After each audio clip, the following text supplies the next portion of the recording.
बिस्मिल्लाहिर्रहमानिर्रहीम। अस्सलाम वालेकुम नाजरीन, आज हम बात करेंगे नंदीपुर पावर प्रोजेक्ट के हवाले से। एक मुल्ज़िम है नंदीपुर पावर प्रोजेक्ट केस में, जिनका नाम है मसूद चिश्ती, और ये फार्मर लॉ सेक्रेटरी हैं।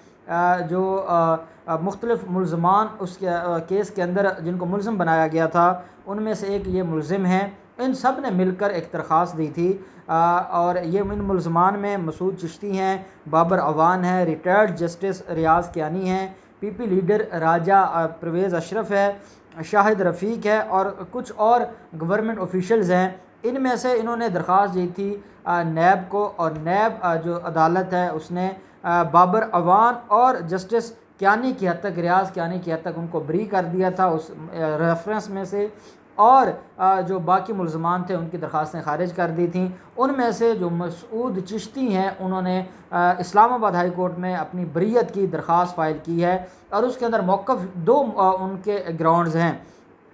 एक ग्राउंड तो ये है, वो ये कहते हैं कि जहाँ पे रूल ऑफ कंसिस्टेंसी का मुज़ाहरा किया जाए। रूल ऑफ कंसिस्टेंसी इसको कहते हैं कि एक ही केस में 3-4 मुल्ज़मान हैं, और अगर किसी एक को बेनिफिट मिला है तो बाकियों को भी फिर उसी रूल के तहत बेनिफिट दिया जाएगा, जिसको हम रूल ऑफ कंसिस्टेंसी कहते हैं।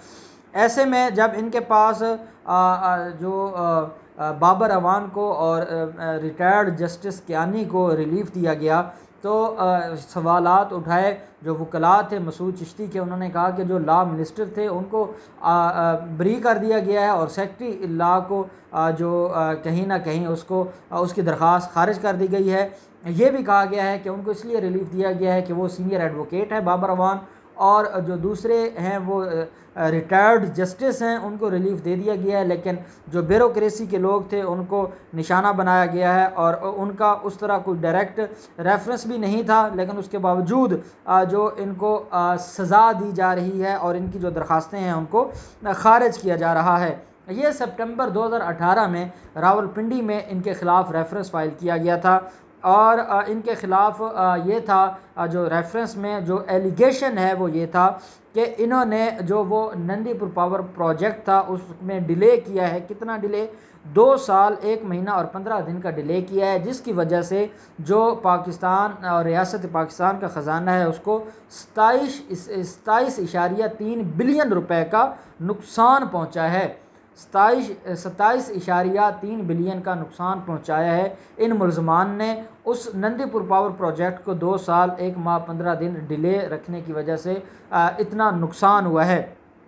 ये बेसिकली जो प्रोजेक्ट है ये शुरू हुआ था 2007 में, और 27 दिसंबर 2007 में इस प्रोजेक्ट का काम शुरू हुआ था। इसकी कास्ट उस वक्त बताई गई थी कि $329 मिलियन इसकी कास्ट होगी, और इसमें चाइनीज़ कंपनी भी थी और बाकी कंपनीज ने मिलकर इसके ऊपर काम शुरू किया था।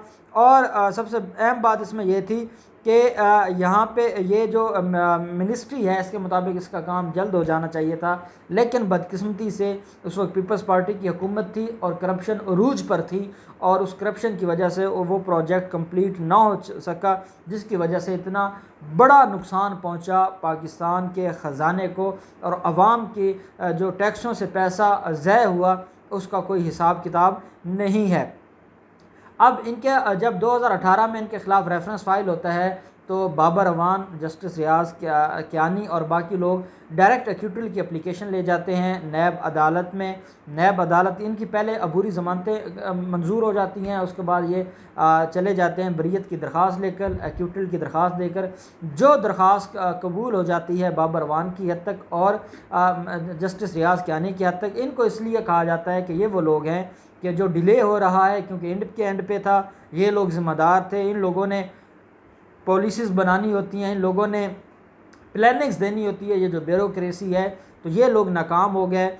और जो बाबर अवान या जो जस्टिस रियाज़ कियानी, रिटायर्ड जस्टिस रियाज़ कियानी, वो सिर्फ वाच कर रहे थे, असल काम इन लोगों का था। इन लोगों ने अपना काम सही तरीके से नहीं किया, इसलिए इनको रिलीफ़ दिया जाए, और इनको जो बरीयत की इनकी जो दरख्वास्त है वो उनकी मंजूर हो गई थी, लेकिन इनकी खारिज हो गई। अब इसमें उनकी 2 ग्राउंड्स हैं। एक ग्राउंड तो ये है कि ये कहते हैं कि रूल ऑफ कंसिस्टेंसी के तहत इनको रिलीफ़ दिया जाए।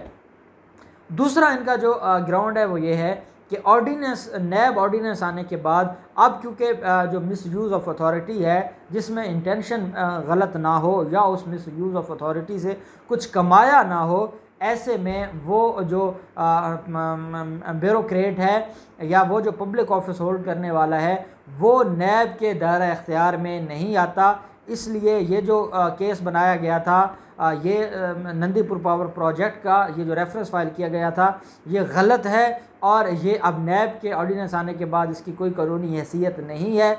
इसलिए इसको हमें ब्री किया जाए और जो हमारी दरखास्तें हैं उनको मंजूर किया जाए और हमारे ख़िलाफ़ जो रेफरेंस फाइल हुआ है वो उसको जो ख़ारिज किया जाए या सेट असाइड डिक्लेयर किया जाए, क्वैश किया जाए।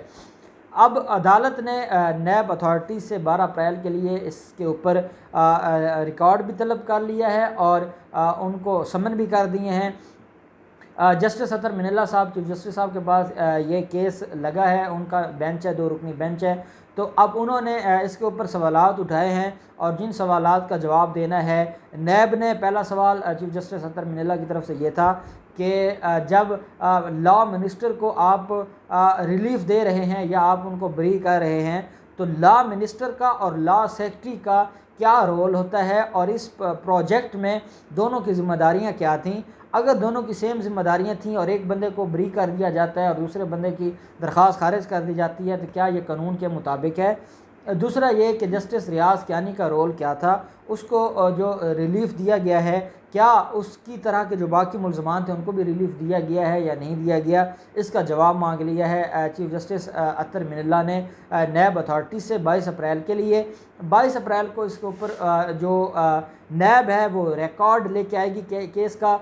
वो ये बताएगी अदालत को कि इस वक्त तक जो केस है वो कहाँ पहुँच गया है, जो रेफरेंस इनके ख़िलाफ़ चाह रहा था नीचे नैब अदालत में, उसकी पोजीशन क्या है। और असल इसमें जो मेन क्वेश्चन है वो ये है कि क्या रूल ऑफ कंसिस्टेंसी के तहत इनको रिलीफ मिलना चाहिए या नहीं मिलना चाहिए। हमारे क्रिमिनल लॉ में रूल ऑफ कंसिस्टेंसी का कंसेप्ट नो डाउट के ये एग्जिस्ट तो करता है, लेकिन अब इसमें असल बात यह है, देखा यह जाता है कि अगर 10 मुल्ज़मान हैं, 10 मुल्ज़मान में एक शख्स ने जो गोली चलाई है, दूसरे ने ललकारा मारा है, तीसरे ने आवाज़ लगाई है कि इसको जाने ना दिया जाए, चौथा उसमें सिर्फ अबेक्टर था, पांचवा उसमें सिर्फ उस कंस्पायरेसी का हिस्सा था। ये हर केस में रोल एट्रीब्यूट किया जाता है, हर मुल्ज़िम को उसके एक स्पेसिफिक रोल दिया जाता है। अब जिसने कत्ल किया है उसको अदालत अलग से डील करती है, जिसने सिर्फ ललकारा मारा है उसको अलग से डील करती है, जिसकी गोली से उसकी काज ऑफ डेथ हुई है उसको अलग से डील करती है। एक और बंदे ने गोली मारी है वो उसके पाँव में लगी है और पोस्टमार्टम में और डॉक्टर्स ने कहा है कि इसकी वजह से इसकी डेथ नहीं हुई, उसको अदालत अलग से देखेगी।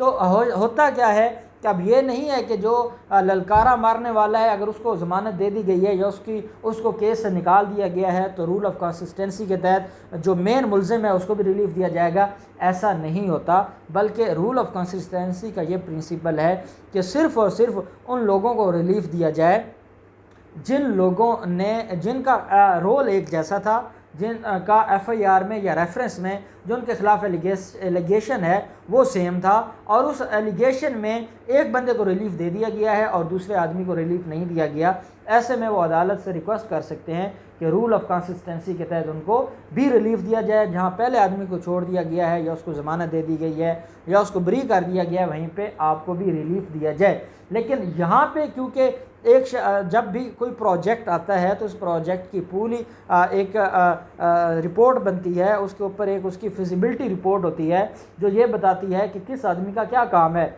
अब अगर एक बंदा है वो वॉच करने वाला है, दूसरा आदमी है जिसने काम को एग्जीक्यूट करवाना है, इम्प्लीमेंट करवाना है, अब इन दोनों का रोल सेम नहीं हो सकता। और मैं समझता हूँ कि इसी बुनियाद पर ठीक है, डेफिनेटली हमारे यहाँ सीनियर वकला को या जो सीनियर जो जजेज़ हैं, जो रिटायर्ड जजेज़ हैं, उनका एहतराम तो है हमारी अदालतों की निगाह में, ये तो हम मानते हैं। लेकिन उसकी वजह यह है, हम कहते हैं अक्सर कि हमारी अदालतें भी चेहरे देख के इंसाफ देती हैं, रिलीफ देती हैं कि जहां एक मेरे जैसा यंगस्टर खड़ा है और मेरे मुकाबले में अगर दूसरी साइड पे दूसरी पार्टी को रिप्रेजेंट कर रहा है एतजाज़ अहसन, चाहे मेरे जो आर्गूमेंट्स हैं वो जितने स्ट्रॉन्ग क्यों ना हों, चाहे मेरा केस जितना स्ट्रॉन्ग क्यों ना हो, कहीं ना कहीं एतजाज़ अहसन का खड़ा होना भी हमारे सिस्टम में वो जो मानी रखता है। इसी तरह बाबर अवान को या बाकी लोगों को रिलीफ मिल गया है।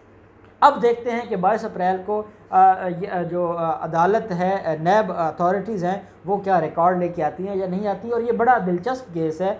नंदीपुर पावर प्रोजेक्ट जो मैंने आपको बताया है कि ये 27 बिलियन रुपए का है। और अब हमारी बदकिस्मती देखें कि जब इतने बड़े बड़े स्कैंडल्स बने हैं, लेकिन वो बाद में कुछ अरसे के बाद वो ऐसे ख़त्म हो जाते हैं, उनका कोई नाम नहीं लेता, उनको कोई पूछता नहीं है, उनको कोई डिस्कस नहीं करता। और हमारी कौम भूल जाती है कि इन लोगों ने आज से 6 साल पहले, 7 साल पहले कितना बड़ा जुल्म किया था। 27 बिलियन रुपए का नुकसान कोई मामूली बात नहीं है। तो अब इस केस को इंशाल्लाह हम देखते रहेंगे। 22 अप्रैल को इस्लामाबाद हाई कोर्ट में इसके ऊपर समाअत होगी। जो भी डिटेल्स होंगी हम आपको उसके बारे में आगाह करेंगे। बहुत शुक्रिया।